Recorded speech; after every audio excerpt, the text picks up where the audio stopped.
Today, I will show how to buy shares of Services of America Corp, a company providing pumping and fluid management services to the oil and energy sector. It trades on NASDAQ under the ticker ESOA, and this video is educational only, not financial advice.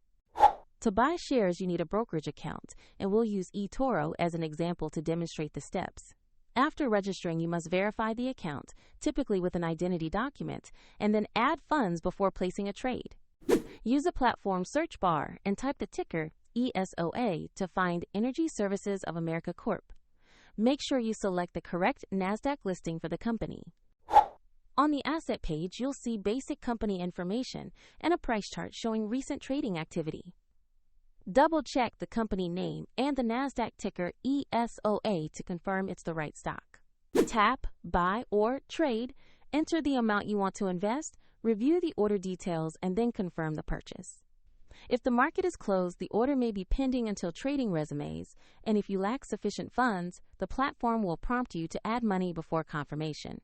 Your new position will appear in your portfolio once the trade fills. Check the description for the example eToro link if you want to open an account.